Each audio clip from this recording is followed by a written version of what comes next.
Welcome back. New medical developments and techniques continue to change the face of healthcare, but sometimes those advances in technology can come with a bit of a price. So joining us now, our Doc on Call, Dr. Ryan Stanton, here to answer this week's question. It's a great one. It comes from Amy, and she asks, when should I let health providers do x-rays on my child, and when should I hold off to decrease the radiation exposure? That is a great topic and a great question, and I think more importantly there's that child aspect of it.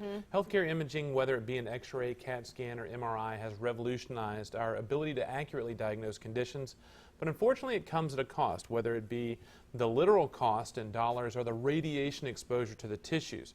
It wasn't really until World War II, atomic bombs, we really started to realize the effects of radiation on the body, and it wasn't until the last decade or so that we started to realize the impact of the radiation of imaging studies in healthcare.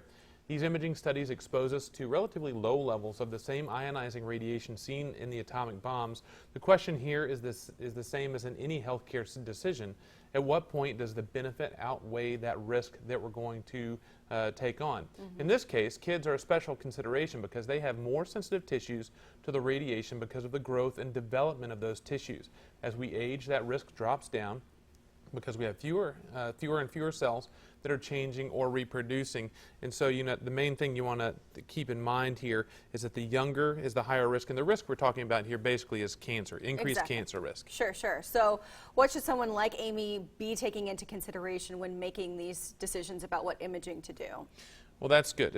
We all want to know what you need to do with the information we're providing. First and foremost, understand that even in the youngest, the risk is still very low, but the risk is cumulative, meaning that multiple images throughout a lifetime increases the risk.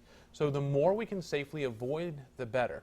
Second, will it change the plan? Imaging studies pick up incredibly small findings, but does it matter? And will it change the plan for going home? Things like asthma, a simple rib fracture, sinusitis, sprains, or even some injuries to organs from trauma may seem important to know, but they probably don't change the plan or the course of action. I advise people to pursue imaging if it will change the plan. Third, is there an alternative that has lower risk? This includes ultrasound for things like appendicitis in children, or ultrasound for a bunch of other things out there that avoids a lot of the radiation.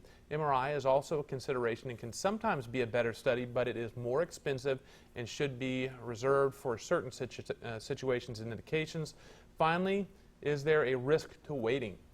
Sometimes time isn't a bad thing and may help prevent a costly or risky procedure. Can the imaging study wait for a certain amount of time to see if the symptoms resolve?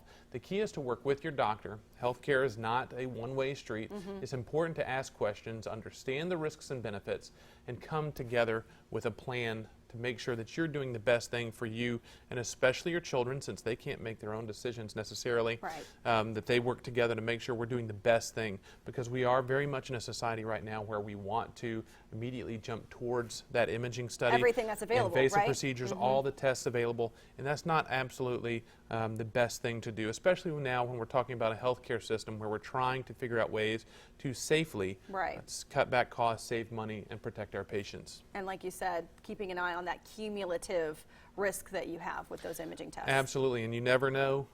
There's a lot of people out there who will have a CT scan of the chest, and statistics show that in 3 months they're likely to have another one performed.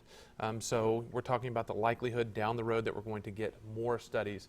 And as I say, the cumulative effect. So not just necessarily today, but in the future down the road, what you're going to need. Okay, very good. And you've got a new episode of Stanton MD coming up tomorrow as well. Absolutely, tomorrow morning, 7 a.m. Tune in right here, ABC 36. So we're going to talk about tomorrow. We have part 2 of our pediatric cancer stories. We have Paxton Bloyd, Paxton Strong, who has gone through treatment for cancer. We also have a 45-year-old emergency physician here in Lexington that had a heart attack. Oh my goodness. We're going to talk about that and what you can learn from it.